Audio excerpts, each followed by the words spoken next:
मिश्रा, विज्ञान शिक्षिका, Tata workers union उच्च विद्यालय कदमा जमशेदपुर।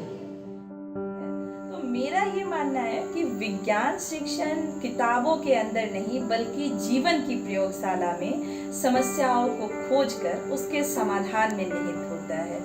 और ये इसी सोच के साथ मैं अपने विद्यालय में बच्चों को शिक्षण देती हूँ।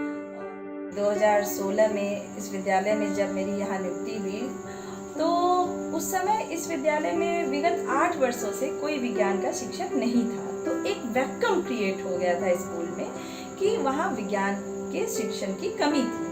तो पहले मेरी कोशिश ये थी कि उस कमी को मैं पूरी कर पाऊँ और मैंने उसके सुधार के लिए बहुत सारे कार्य किए और बच्चों ने मेरा बखूबी साथ दिया।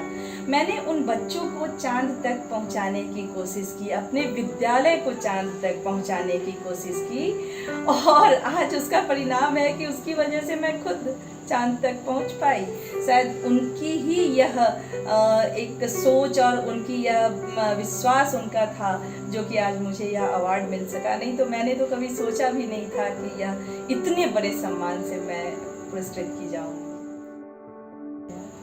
पिरामल फाउंडेशन से मैं उस समय से जुड़ी हुई थी जब हमारे राज्य में ज्ञान सेतु कार्यक्रम की शुरुआत हुई थी और उसके बाद सफ़र आया कोविड का, जिस समय डिजिटल एजुकेशन या डिजिटली मैं बिल्कुल साउंड नहीं थी, लेकिन करना तो था कोशिश और उसमें हर कदम पे पिरामल ने मेरा साथ दिया। सबसे पहले मेरे विद्यालय में ही बच्चों ने पूरे झारखंड का पहला ई-मैगज़ीन मेरे विद्यालय के बच्चों ने बनाया और उस समय जब मुझे भी पीपीटी बनाना बहुत अच्छी तरह से नहीं आता था तो रवि जी ने बहुत साथ दिया और वहाँ से कहानी शुरू हुई।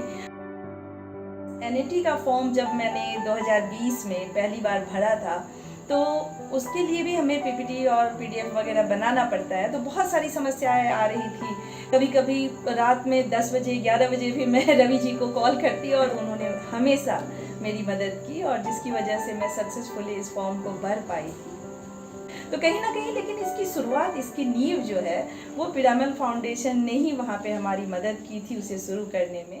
जब मेरा फाइनल सिलेक्शन हुआ स्टेट लेवल पे, 3 टीचर्स में से एक मैं भी सौभाग्यशाली थी, तो वहाँ हमें नेशनल लेवल पे प्रेजेंटेशन देना था और उस प्रेजेंटेशन को बनाने में गांधी फेलोशिप की वैभवी ने मेरा बहुत साथ दिया और हमने मिलकर वह प्रेजेंटेशन बनाया और उसी प्रेजेंटेशन का रिजल्ट था जो कि मुझे नेशनल लेवल पे चुना गया। बिल्कुल मैं शिक्षकों को ये कहना चाहूँगी कि चुनौतियाँ तो हर जगह हैं, समस्याएं हर जगह हैं, लेकिन उन समस्याओं से बाहर निकलकर, क्योंकि हम शिक्षक होते ही हैं समाज के निर्माता, तो हमें उन चुनौतियों का सामना कर ही आगे बढ़ना होगा, तभी हम एक अच्छे समाज के निर्माण कर पाएंगे। और बच्चों से मैं यह कहना चाहूँगी कि कभी भी शिक्षा पढ़ाई मार्क्स के लिए ना करें।